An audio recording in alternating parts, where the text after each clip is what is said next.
Hey TCC Kids, do you notice anything different about me?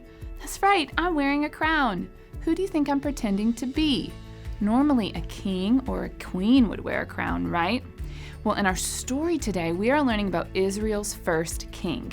The Israelites had begged and pleaded with God to give them a king, and he said, "No, you don't need a king because I am your one true king." But they kept asking, and God finally said, "Okay, you can have a king." He gave them a king who was strong and handsome, just like all the other nations around them. But we're going to see that this wasn't a very good thing. Let's check it out in our Gospel Project video.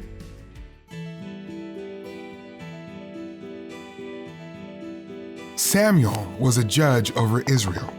At this time, Israel had no king, but the leaders of Israel said, "We want a king like the nations around us." Samuel wasn't sure how to respond, so he prayed to God. God said, "Give them what they want, but warn them what it will be like to have an earthly king." A king could make their sons serve in the army. He could make their daughters work for him. Or he could take away their fields and servants. But the Israelites didn't care. "Give us a king," they said. God brought to Samuel a man named Saul. "You will be king," Samuel said. Saul was surprised. He was from the tribe of Benjamin, the smallest tribe in Israel. Samuel anointed Saul, and the Spirit of God was with Saul. When the time came for Samuel to introduce the Israelites to their new king, no one could find Saul. God said, "There he is, among the supplies." Oh no! The people ran to Saul. "Long live the king," they said. The Israelites thought Saul would be a good king, but Saul did not obey God.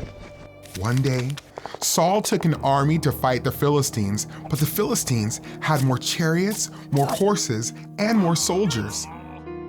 Saul wanted to ask God for help. Maybe if he made an offering to God, they would win the battle. There was one problem. Only the priests, like Samuel, were allowed to give offerings to God. Saul waited, but Samuel did not come. Saul's soldiers started to leave, so Saul decided to make an offering to God himself. Then Samuel arrived. "You have disobeyed God," Samuel said. "You will not be king much longer. God is going to find someone obedient to be king." Sometime later, the Israelites won a battle against the Amalekites. God wanted Saul to destroy everything, but Saul only destroyed the things he didn't want. God told Samuel, "I regret that I made Saul king because he does not obey me." Samuel confronted Saul. "I did obey God," Saul argued. "I only saved the best animals to sacrifice to the Lord." Samuel asked, "Does God care more about obedience or sacrifices?" You rejected his instruction, so God has rejected you as king. Saul admitted his sin and asked for forgiveness.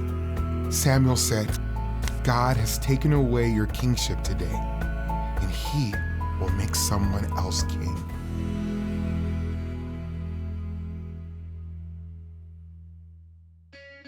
God intended for a heavenly king to rule over Israel, but the Israelites did not trust God's plan and wanted a king like the nations around them.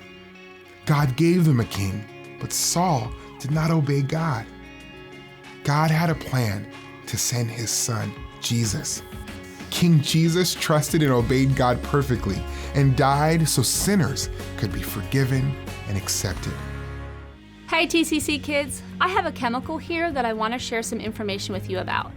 First, this chemical can be used in industrial drilling to remove oil from the ground. Second, it's used in a lot of machines all over the world as a coolant. And third, both of the elements that make up this chemical are highly flammable. And last, this chemical sometimes goes by the name of dihydrogen monoxide. Is anyone interested in taking a drink of this? What about if I take a drink of it? What if I tell you that this chemical is actually just water with some food coloring in it?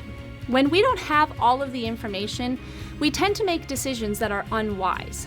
It's like if I told you all of those scary facts about this chemical, and it's just water, you would be afraid to drink it. But actually, if we don't drink water, we can get very sick and dehydrated. That's what we see in our lesson today. God tried to warn the Israelites that having an earthly king was not a good decision, but they did not trust him. And they should have trusted God because he knows everything, and he wants us to come to him and to trust him. Let's finish our time together in prayer. God, we thank you that we can trust you, and we thank you that you are all-powerful and all-knowing. And God, we thank you that your plan all along was to send us a perfect king in Jesus. Amen.